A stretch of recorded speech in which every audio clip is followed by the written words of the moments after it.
suka fito cikin adaidaita sahu. Ɗaya daga cikinsu ta sallami direbanta bayan biyan haƙƙinsa da suka duba kowane ɓangare na titin sannan suka tsallaka cikin nutsuwa da takun ƙasaita.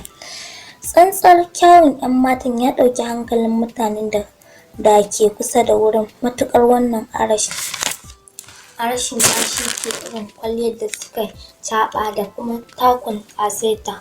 Tafiya suke yi ba tare da sun kula kire-kiren da 'yan kasuwar ke musu ba. Kowa na burin su shiga shagon su domin siyayya, ko da yake wasu daga cikin masu kiran nasu ba don siyayya suke kiransu ba, kira ne na nuna kiran nasu na biyu, ko da a yi ciniki ko kuma a yi daidaito da fahimtar juna. Babu shakka idonsu ya ɗauki hankalin 'yan kasuwa. Shiga suke yi tare kecere ne, kayansu iri ɗaya ne, kayansu ɗaya haka ƙamshinsu kusan ɗaya, sai dai ɗaya fara ce wacce fatar ta surka da launin jajaye. Za ka rantse da Allah jinin Larabawa ce ko kuma Arabiya ce, domin ko a farce ba ka yi kama da jinin Hausawa ba. Ita kuma ɗaya kalar fatar ta wankan tarwaɗa ce mai dogon hanci wanda ya kusan dangana da bakinta.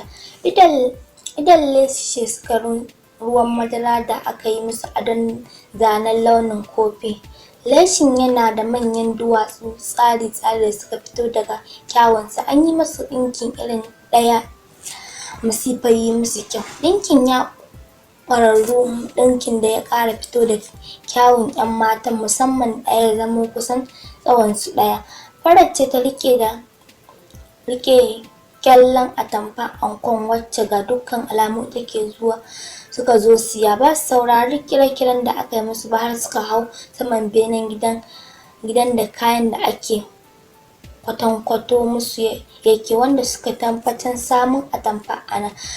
Katafaren kantin da ake cinikin maƙale da atamfofi zalla. Atamfofi ne nau'i daban-daban, a iya ganin ka jibge suke tun daga ƙasa har saman iya ganin ka. Shagon babban amma maƙale yake, babu masaƙa tsinke, babu nau'in atamfar da babu wannan kantin, kama daga atamfofi na gidan Najeriya da Ghana da Cote da Robo da kuma atamfofin Ingila, Holland, Classic, Diamond dai sauran na'urorin atamfofi na gida da na ƙasashen waje masu kyau da tsada.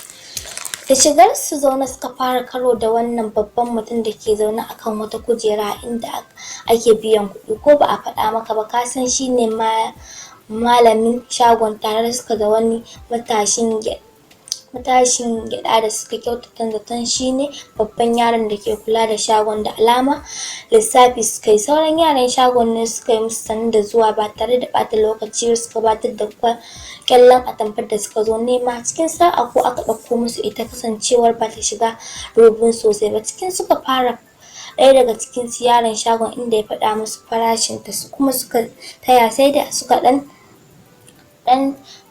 faka daga cikin bisani cinikin ya faɗa. Duk abin da suke ba su lura da idanun matashin da ke tare da Alhajin yana kansu ba. Dukkanin maganganun da suke yi a cikin cinikin yana sauraron.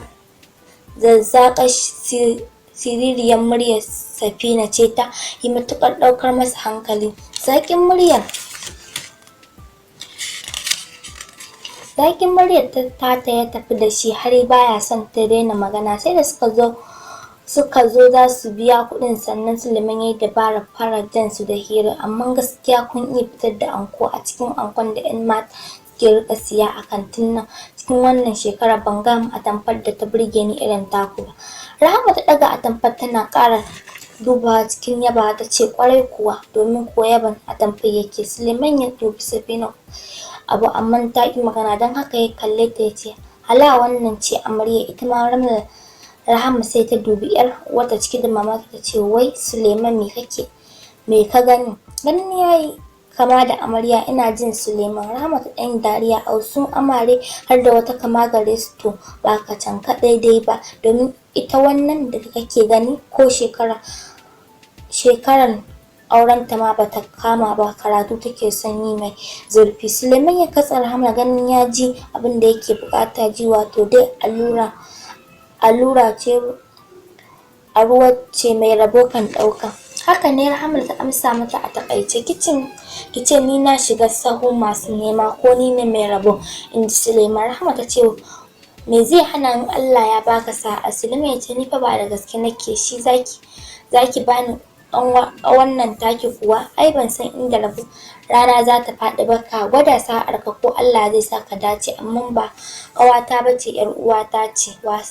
Wasu wasa sai gashi har Rahama ta yi wa Suleiman cikakken kwatancen gidansu. Duk hirar da suke Safina tana jin su amma ta yi shiru tare da haɗa rai, tana kallon wani sashen daban. Lokaci kuma takan harari Rahama, ganin yadda take sakin jiki tana kwatanta musu gidansu har da faɗa masa sunayensu. Ita kanta Safina gayen ya ciza ta matuƙa, fari ne dogon sumar sha'am kwance luflo abin sha'awa, kyakkyawan sahun farko gashi kuma ɗan kwalisa mai hasken kansa, kuɗi da ganin sutura da ke jikinsa, kuma jin irin tsadaddan turaren da ya sanya kasan babban yaro ne. Alamun hutu da jin daɗi sun bayyana a gare shi, ya fi kama da manyan 'yan kasuwa ko manyan ma'aikatan da suka kama ƙasa.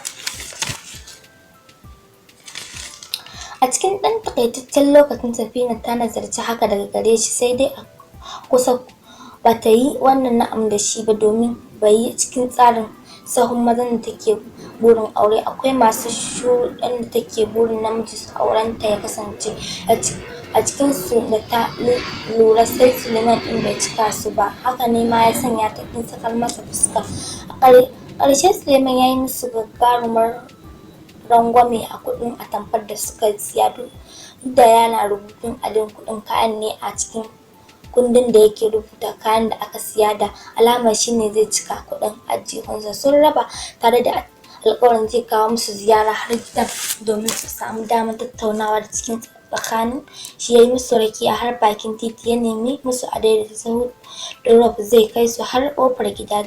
Sai da suka fara tafiya sannan Rahama ta dubi Safina cikin tsokana ta ce, wai yau kurman ƙarfi da yaji kika zama ne, kina ji na da mutumin amma kin ce min komai. Safina ta baki, to me kike son na ce, alhalin kin tsaya kina zuba har da kwata masa gidanmu.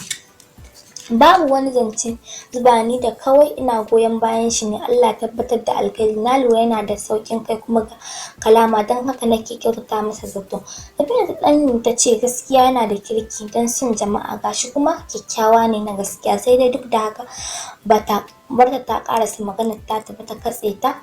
Ya isa haka Safina, kin faɗa abin da ya kamata ki faɗa, amma na san abin da kike shirin faɗa a gaba ba alkhairi bane. Kar ki kokarin furta kalaman batanci akan shi kamar yadda kike saba yi akan sauran samarin ki dai ga irin karamcin da yayi mana, bai kamata ki saka masa da haka ba. Ko da ya zo gida don Allah ki daure ki saurare, tunda babu wanda ya san abin da zai faru gobe sai Allah.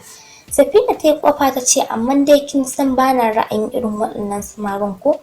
Burina shine na auri wani ƙawataccen ɗan boko kuma ƙusa sosai, kuma hamshakin ɗan kasuwan da ya amsa sunansa, kuma kin fi kowa sanin haka. Amma me yasa kike son na bawa wannan gayan dama alhalin ba shi da kuɗin da zai iya samar min da daular da nake burin samu a gidan aure? Kina ganin fa ƙarƙashin wani yake, abin da yake samun bai kashe gare ni gabaki ɗaya ba da shi ba, balantana har ya isa ɗaukar hidimomi na. Wani irin kallo Rahama ta jefa Safina da shi, wato har yanzu kina tare da dogon burin naki a matsayin ki na yar uwarki, ba za a daina baki shawara da na saba baki a kullum ba? Yana da kyau ki bar wannan dan hangen domin kuwa ba abin da zai kai ki. Duk mai mutuncin da ya zo wurin ki ba ki tsaya ma ki saurare shi, balle har ki ba su da ku fahimci juna. Safina ta yi wata wulaƙantacciyar dare da ke fassara da ta raina abin tunanin zai ɓata lokacin wajen sauraron, alhalin babu wanda zai iya soyayya da shi har a cikinsu. Idan har na saka na auri ɗaya daga cikinsu, ai na ruguza wa kaina rayuwa na ƙwarai kana, tunda mafarki na da nake yi ba zai zama gaskiya, burina ba zai cika ba. Cikin wannan mamaki Rahama ta ce, waɗannan irin burika ne da ke har kika tunanin za su cika ba? Safina ta yi kar ki damu da sannu zan sanar da su. Me yasa kike tunanin su ba za su iya cika miki burin ki ba? Rahma ta sake tambaya.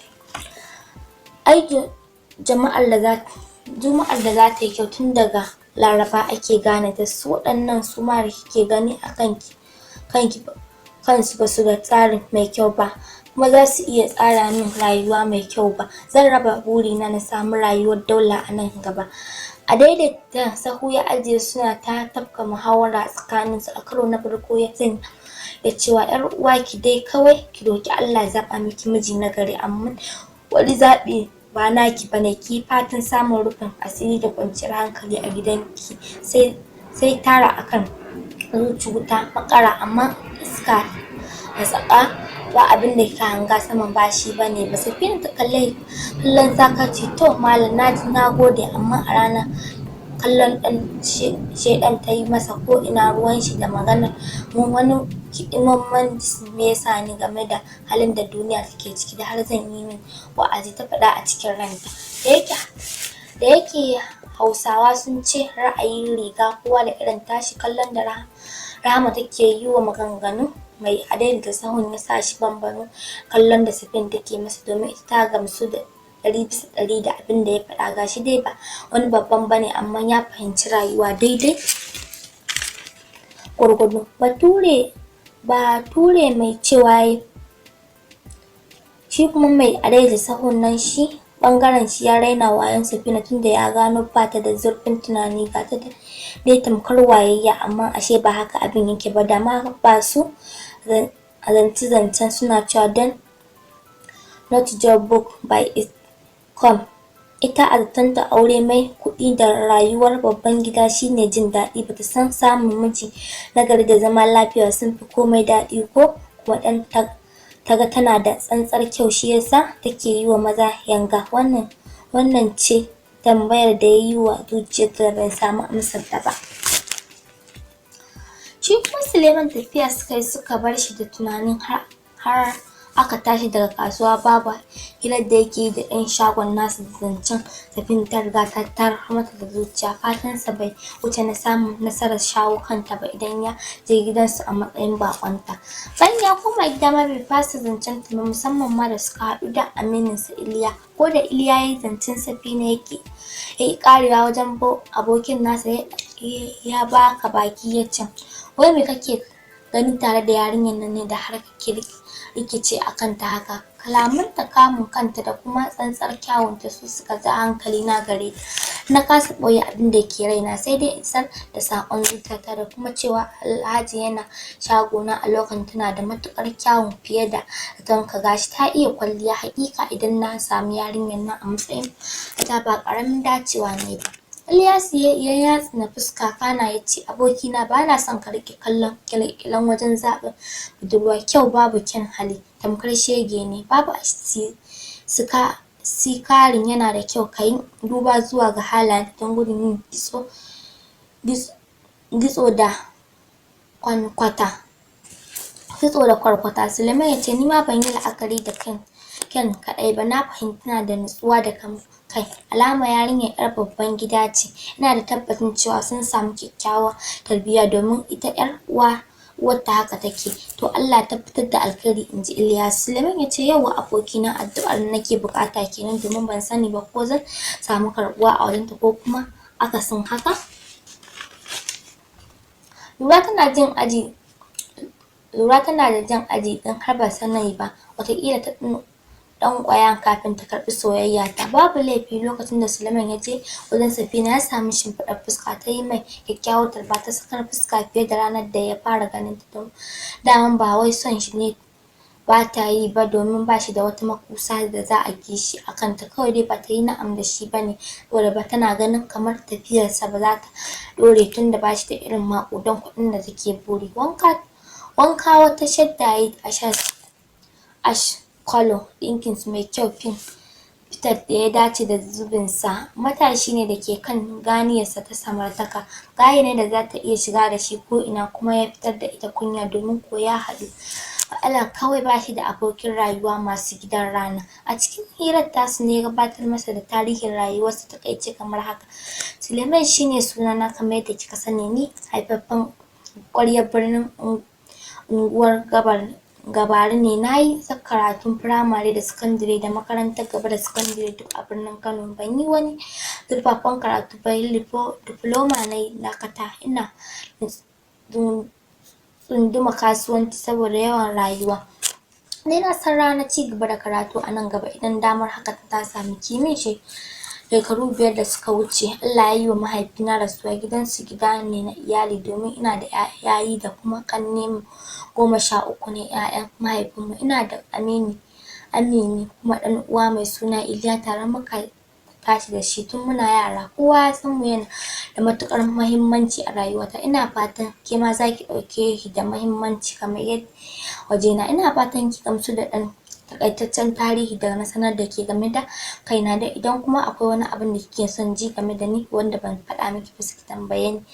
Safina ta girgiza kai cike da gamsuwa da bayaninsa. Ita ma ya tambaye ta wasu abubuwan, ta bashi amsa daidai gwargwado, duk da cewa ba su daɗe suna hira ba, amma sun tattauna abubuwa masu amfani da suka shafe su.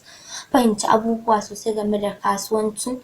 Kyauta ta farko da Suleiman ya bata ya saka ta soma sauya tunani akan shi. Kyauta ce ta bajinta da kuma nuna tsantsar ƙauna ga wacce yake so. Babu shakka idan ya ci gaba da haka to tafiyar su za ta ɗore. Ta yarda da zancen nan da Hausawa sun ce mai zuciya ake faɗawa biki ba mai dukiya ba. Ta lura Suleiman ɗin yana da zuciyar da zai iya yi mata duk abin da ke so, duk da cewa ba shi da tarin dukiya. Wace ce Safina? Safina mahaifinta Alhaji Yusuf Bala tsohon malamin makaranta ne a kwalejin ilimi ta tarayya da ke nan Kano, wato PCE Kano. Yana da mata guda biyu, Sa'adatu wato Inna da Hasiya wato Umma. Inna ita ce mahaifiyar Safina kuma tana da 'ya'ya 6, yayin da ita kuma Umma mahaifiyar Sulaiman take da 'ya'ya 5, Jummai 11. Gidaje ne iyali da aka gina shi bisa ɗorin haɗin kai da ƙaunar juna. Yaya Ismail ne babban likitan zuciya babban asibitin ƙasar da ke Abuja. Yana da matarsa Kubra, 'yarsa Amira ita ce Abuja su kuma, amma yakan zo ganin gida duk bayan sati biyu. Yaya Abbas shi ne na biyu kuma shi ne ɓangaren kiwon lafiya, yake likitan ƙashi na asibitin ƙasa na Dala. Akwai Yaya Umar da kuma Yaya Usman waɗanda suka karatun Jami'ar Ahmadu Bello. A halin yanzu Safina ce a cikin bin Yaya Usman, sai kuma Ramla wacce tsakaninsu bai wuce wata 3 ba. Yanzu haka ajinsu 6 ita da Ramla a makarantar sakandire ta kimiyya ta 'yan matan da ke Garko Girls Secondary School Kago. Akwai ƙananun Naja'atu da ke SS1, sai Fatima da Rabi'a da suke ƙaramar sakandire, sai kuma Nusaiba wacce ita ma ta kammala firamare kuma take shirin shiga sakandire, sai kuma ɗan auta Aliyu da ke ajin 4 na firamare. Duk cikin gidan babu ƙanana suke da shekarun kwatankwacin wacce Safina da Ramla suke da ita. Daga haɗuwarsu da Suleiman zuwa yanzu kwanaki ba su wuce ana wata guda ba. Za ta iya lissafa yawan hidimomin da ya yi mata ba, domin duk lokacin da ya zo ba ƙaramin bajinta yake mata ba. Cikin ɗan ƙanƙanin lokaci ya fita da ita sahun farko na haɗaɗɗun 'yan mata, wadata ta da kayan ƙyale-ƙyale da sutura. Yana iya ƙoƙarin akan ta, baya barin ta nemi komai ta rasa. Haka za ta canza ra'ayin akan shi ɗin karɓi ta yi soyayyarsa, musamman ma da ta lura da yadda ya zurfafa son ta ya ta'adda duk soyayyarsa akan ba shi da wani buri sai nata. Kodayaushe burinsa bai wuce ya faranta mata rai ba. Duk wanda ya san Suleiman ya san labarin Safina. Sau 3 kenan yana kawo mata amininsa Iliya domin su gaisa da ita. Ya mai wayo kai ne har sun fara sabawa da Safina. Shi Iliya ya yi karatun digiri, saɓanin Suleiman ƙaunarsu daga Allah take, kawai shaƙuwa mai ƙarfi tsakaninsu wanda babu wanda ya san iyakan tsakanin ra'ayinsu ɗaya, shaƙuwarsu ɗaya, bai ɓoye juna sirrinsu, komai nasu tare suke yi. A hanyarsu ta koma gida ne motar Ilyasu Suleiman yana tuƙi ya dubi Iliya ya ce, abokina ya akai ne tunda muka zo wajen Safina ba ka taɓa cewa komai ba a kanta ba? Cikin mamaki Iliya ya ce, me kake son na ce? A'a wai ina nufin ba ka taɓa yin shirin ko yaba ta ba. A taƙaice ma ba a mako sabo ba, mun saba don wani baƙo ya shigo cikin rayuwarmu mukan zauna mu yi shawara a kai. Ilyasu ya yi murmushi, ƙwarai kuma haka ne, amma zaɓin naka yayi daidai da babu laifi, ba ka da makura, tana da matuƙar kyau wanda har kyawun nata ya so tsorata ni. Suleiman ya ce, daman kyau yana yin yawa har ya ƙara tsoro.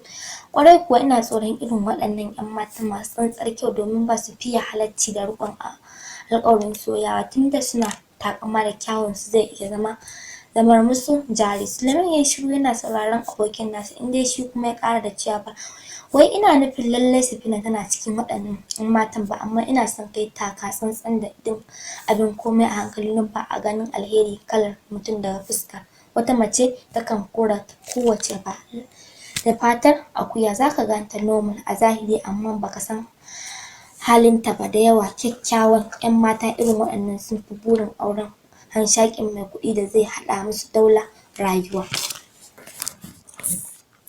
To masu sauraro anan za mu dakata, sai ku saurare mu a shiri na gaba. Ku ci gaba da subscribing.